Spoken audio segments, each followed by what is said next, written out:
จริงเลยตัวไอ้ไอ้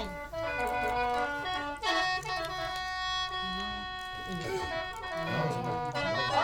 ยน้อยเอ้ย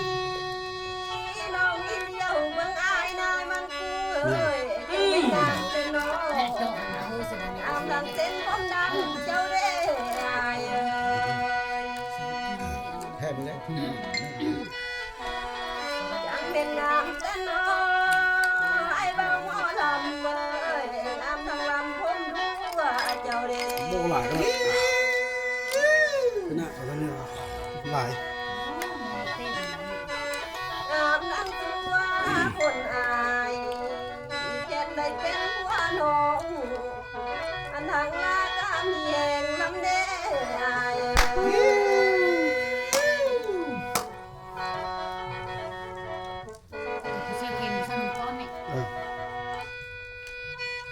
โอ้ย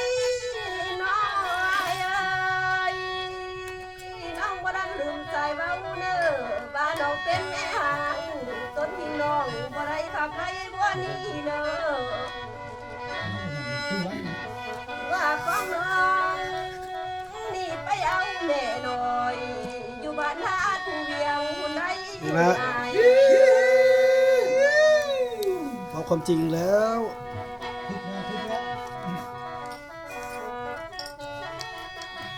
เพื่อนได้ไหลน้องทิมคือดอกจอกกลางแสงเนออันได้ไหลน้องทิมเพื่อกระเต้งกลางให้ได้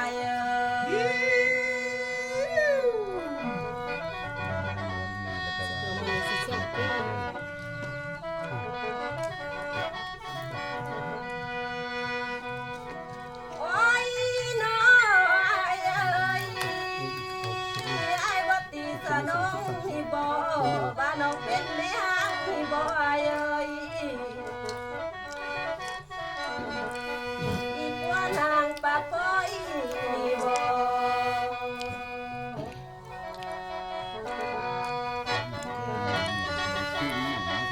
น้องนี่อยากให้อาย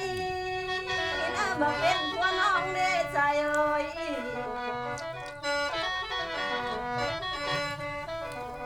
เมื่อเลี้ยงเป็ดคือสิไข่นี่น้อเมื่อเลี้ยงไก่คือสิดีนี่น้ออายเอ้ย นี่เขาได้เป็นคนจ้างแล้ว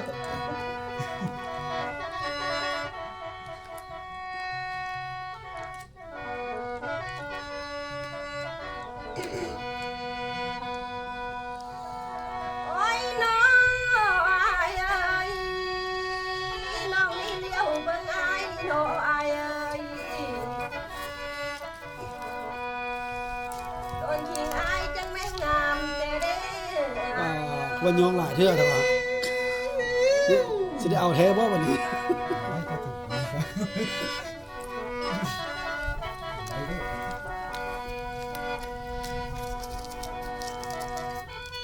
บาดไอ้นี่จ้าน้อง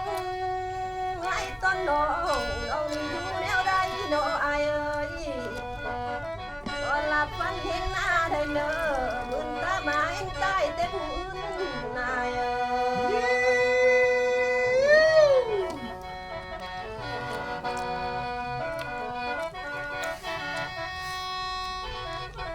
โอ้ยน้อยเอ้ยไอ้ได้ลาสะน้องแล้วไอ้เอ้ยน้องนี่ขี้โทษไอ้อันมาในมือนี้ที่ต้นน้องนำเมื่อแล้วไรไอ้เอ้ยแต่น้องนำเมื่ออะไรต้นไอ้อะไรนี่เนอไอ้เอ้ยอันยาตีให้นางไปได้เนอ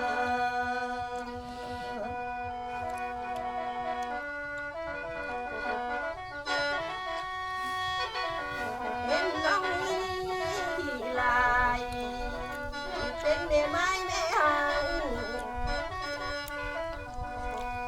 อันใจน้องแม่นก็นำอยู่ได้อายเอ้ยมีหลัง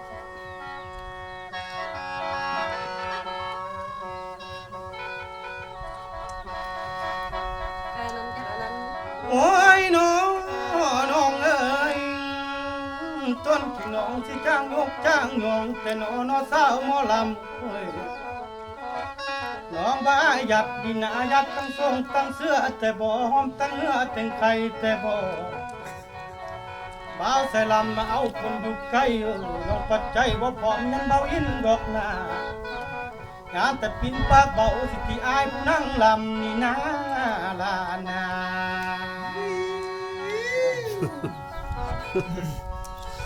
โอ้ยน้องเอ้ยน้องก็เป็นแม่ห่างน้องหยิบเอาผัวเสนอด้านโอ้ยเดี๋ยวนั้นสิน้องเจ็บแอวคำบ่มีผู้ผัวเจ้าใดโอ้ยเลยเจ็บหัวสิเจ็บกะแอวลงตั้งเจอบ่มีผู้มีผู้กันโอ้ยกันบนนั้นบนนี้ไอ้ก็คนนำหน้าน้องปฏิปากเบาสิผัวเจ้าบ่มีผู้เบิ่งแยงเจ้าหน้า คันอยู่ใส่เนาะคันอยู่หัวบ่เนาะ โอ้ยน้องเอ้ยน้องบ่อยากไล่อ้ายแต่บ่ส่วนอ้ายก็บ่ได้ตีดอกนะแขนบ่ได้แม่ไม้ละเอ้ยสิบุญสายแต่กี้บัดเดแขนและสาวแม่หางสิหมอลำนดจังน้องสิบุญอ้ายซาดนี้ ถึงใจบ่ให้ทิพย์อีกคนนะเนาะ ลาน้อง โอ้ยเงินได้เงินได้ โอ้ยน้องเอ้ยน้องบ่เป็นแม่ห่างอันบ่ควรน้องห่างซึ่งอยู่ด้านบ่ยังแต่บ่สาวกับนางนั้นเด้คือว่าเป็นสาวบ่มีผู้อย่างนนกดคุ้มแต่บ่ต้นขิงน้องพัดบ่อุ้มแต่ผาสิผัวลาแม่นบ่มีแต่บ่ลาบ่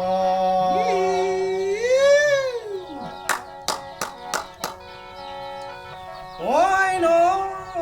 เอ้ยอ้ายก็บุญมีเดียวทานบักคงแห่บ่ทันฮอดดำทันบ่ได้ป้าใหญ่เด้นางเอ้ยทานบ่เอาเมียเทื่อเดียวเด้เอาเมียไม่ได้ลูกพร้อมสิบุญคอยก้อนมานั่นงา ปัญญาหลายขนาดเนาะมันกุ้งคนนี้เนาะสร้างว่าขนาด โอ้ยน้อยเอ้ย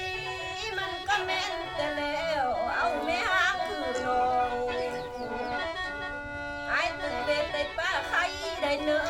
เอาเมียไม่ได้ลูกพร้อมกระบุญสร้างตั้งแต่ล่างมาได้ไอ้เอ้ย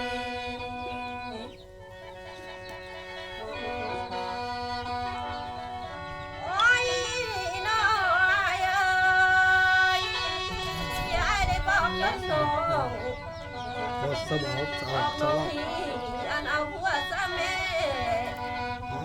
ยามเมื่อน้องเจ็บเอิกเกยเด้อไอ้เมื่อปัวน้องเด้อ เจ็บเอิกอีกแล้วโอ้ยเป็นหมอเก้าก่อนนะเป็นท่านหมอเก้า แกน่ะจริงใจแท้แกนแม่นางเจ็บมาเอ้ยต้นสายเมื่อเบิ่งน้องเด้อ โอ้ยเนาะดีใจเด้ดีใจแทนหมอลำหมอขับสายเด้ เมื่อลูกนั้นลูกนี้ให้ต้นน้องแยงซะได้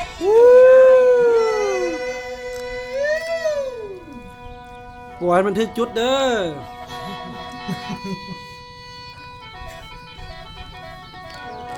ลูกบ่ถึกบอลมัน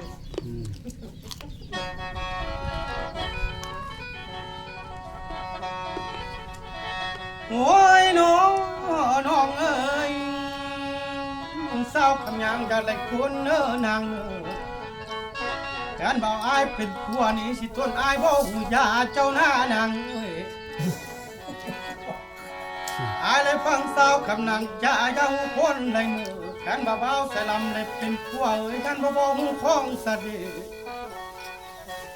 อาสิกอดแต่น้องสิบ่นเจ้าถึกเจอได้ลาใด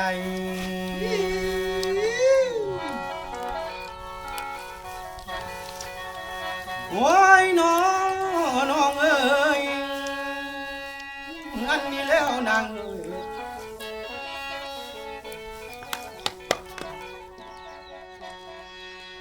บ่สาวกับนางปัดเบาแต่โนนางโน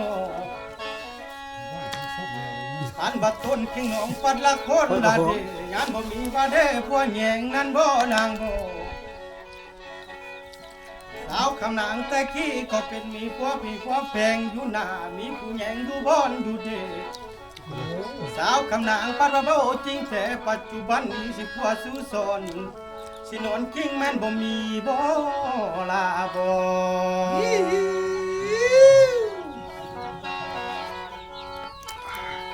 โอ้ยน้อ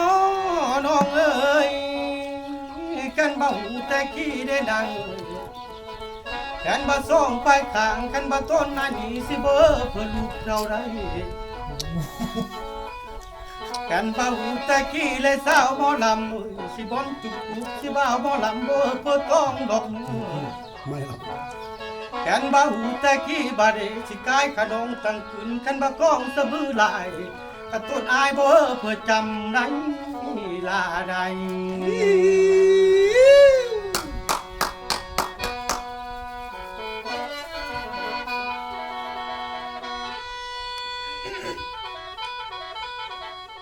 โอ้ยน้อยเอ้ยน้องยังเจียงใส่เบาหน้าเอ้ยเอาแต่บอนคักๆโดใจน้องมักตั้งแต่กี้ โอ้ยเนาะหมอลำยิงกับมักอีกเว้าบนคักๆนี่โอ้ย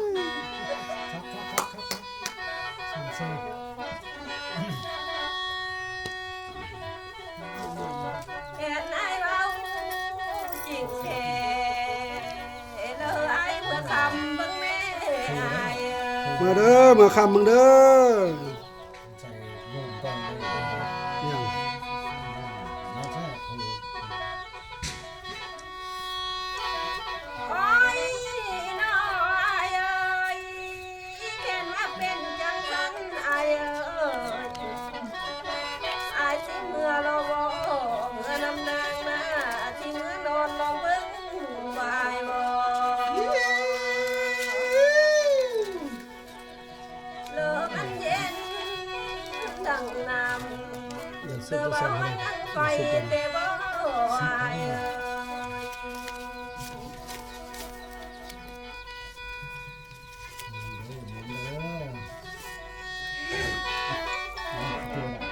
โอ้ยน้อยเอ้ยนับแต่ต้นที่น้องนายเอ้ยเข็ดไม่น่าเดินใจบ่มีผู้นอนเฮียงได้อายเอ้ย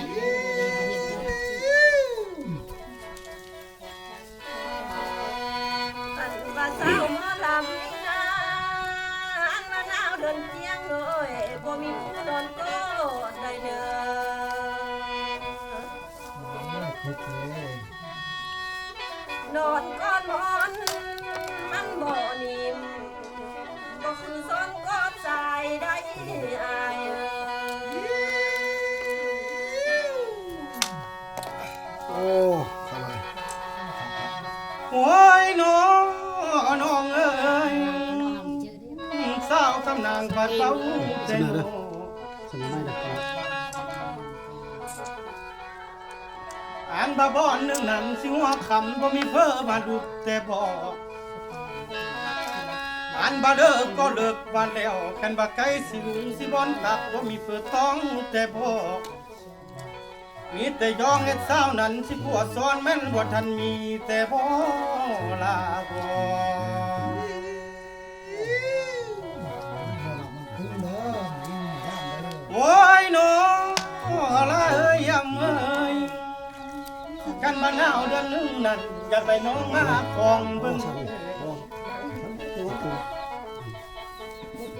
กันมาหนาวเดือนสองเอาเพียงทองอยากมาเป็นเคยห้างเบิ่งดีอยากมาเป็นเคยสร้างไปทางอยู่คนสีเบิ่งเด้น้องเด้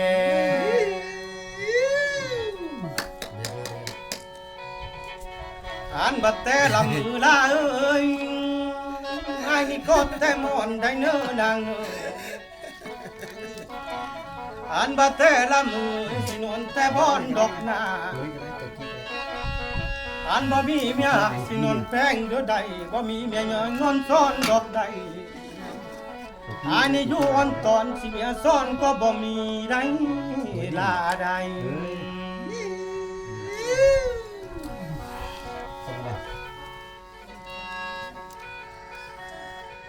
โอ้ยโนเลยยังเอ้ยกันน้องเบาจริงแท้นางอันนี้พ่อแม่อายสิแต่งบอนตั้งห้องก่อนเนอกันน้องเบาจริงแท้ได้เนออันเบาใส่ลำสิแป้งบอนตั้งผ้าก่อนเนอกันน้องเบาจริงแท้ได้หนอบ่ว่าเดือนนี้เดือนหน้าสิต้นอายคำบ่เมื่อไรลาใด ตกเล่า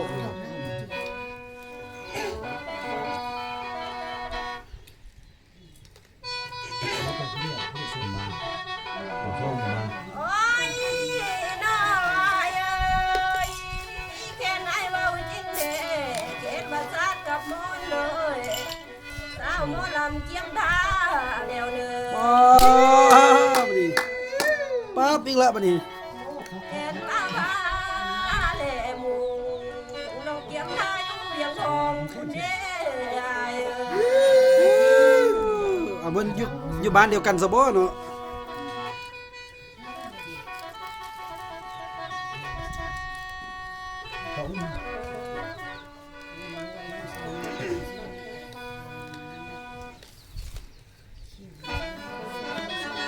โอ้ยน้อยเอ้ยสาวหมอลำนี่นะบ่ได้ตีใจเอาเด้อ เข้าจังได้นุ่มนี่นะ ก็ยังขาดอยู่เด้อโอ้ได้ตีไอ้มันกุ้งนี่บักเกินนั้นก็ยังหนุ่มยังไม่ก้นสาวกำนางอยู่เด้ออายเด้อ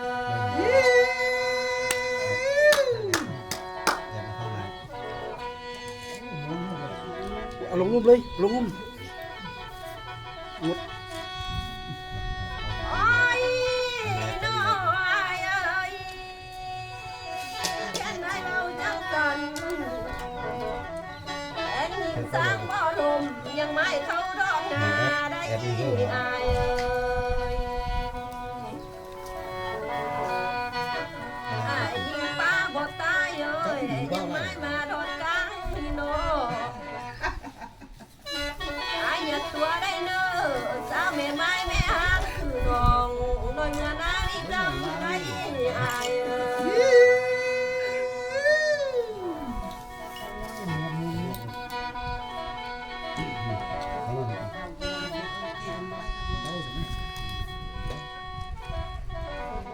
ดอกกระพุ้นมีแล้วได้มาจั่วพางายเจ้าโนดอกมีบุญหลายแล้วได้มาจั่วพาเขาเจ้าโนอายเอ้ยบุญน้องเต้าเนื้อนี่ได้จั่วบางหมอลำเมโนอายเอ้ย หม้อแข็งกับแก้งเนาะ ไปหนอน้องเอ้ยสิปีนี้อายกดเท่าแล้วนางเอ้ยสิหัวหำเปลี่ยนสีแล้วดูเด้อันบดีหรืออายเอ้ยบ่าวใส่ลำดีนาอยากเลยสาวแม่ไม้แม่หางมากอดเจ็บหนอยานแต่บุญบ่หอดกันบักหอดปกเกี่ยวการบักความงามสิบ่ตอดท่องเสียวเจ้านั้นสินางลาจึงบ่เอานะ สร้างว่ากันโอ้ยยกกันซะนะ ลงเด้อทำผู้ชมเด้อ โอ้ยน้องเอ้ยอ้ายได้กินคำน้องเบาเด้นางเอ้ยสิมีบ่อนนักก็มีบ่อนเบาอยู่เด้เนาะสาวบ่ลำบ่อนแก้วเฮาเอ้ยอายนี่ฟังอยู่เดียวกันว่าอายไปตั้งหน้าเด้นางเอ้ยคันบ่กบบ่ตายอายอยากหักสักขาเบิ่งเด้นางเอ้ย ยิ้มแด้ผู้สาวก็ยิ้มแด้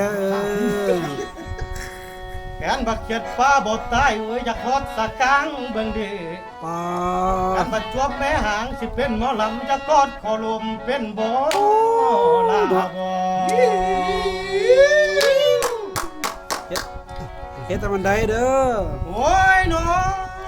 งเอ้ย แก้วเล็กเด้อมัน ก้อยก็ย่านใจดีน้องสาวหมอลำนอนแก้วเฮาเอ้ยย่านแต่อ้ายนี่เป็นคนถูกด่าอ้ายนี่ถูกบ่ถูกตัวสิความถูกอ้ายนี่ทิมสะบังเตอคันว่าสิบังเตอก็จนเหลืออยู่ได้นางเอ้ยย่านแต่อ้ายบ่สมน้องบ่หนอสิความถูกสายนี้ทิมสิปังเนื้อกะจนโดนทิมสมัยเก่าตนสิกองจำหากแล้วทิมจะไปก็สิก็ย่างจนบัดตากจำลิ้นได้ลาใดการบัดทิมเสลินเสือร้อนลาเอ้ยสิจนผู้หมดสร้าง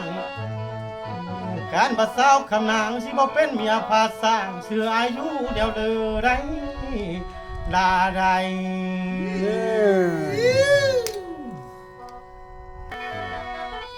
ทีทีนู้น โอ้ยน้อยเอ้ยเฮาลำมาหดนี้น้อยบ่หมอลำโน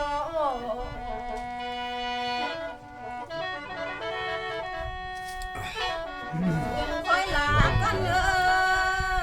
ลาทั้งต้นดอกไม้และเข็มบางในโพงก่อนเด้ออ้ายเอ้ย คอยลาก่อนเด้อลาทางต้นเอาพงเอ้ยเก็บปากกระดิ่งแดงเหือก่อนเด้อลาเสื้อซุ่มพวกเจ้าก่อนเมื่อนาอยู่ดีเด้ออายเด้อ เขาเรียกผม คอยได้ลำมานี่อันทำใดจุกก้อนไปก้อนก่อนเด้ออันมาต้อหน้าบุญเราจริงคอยมาลำใจอาย อ้าวขอบคุณขอบใจเด้อสำหรับเจ้าภาพเจ้าศรัทธามื้อนี้ครอบครัวไอ้บัวไลเสมณีที่ให้การสนับสนุนเป็นเจ้าภาพในงานของยุคของแก้มนี่แหละเนาะพาเข้าสามัคคีตอนสวยนี้ได้พิเศษแขกรับเชิญเฮาก็หมอลำไม้มั่นหมอขับลำไม้มั่นมาจากเวียงทองเพิ่นกับอ่อนแก้วนี่เนาะมาเจอกันมื้อนี้พิเศษ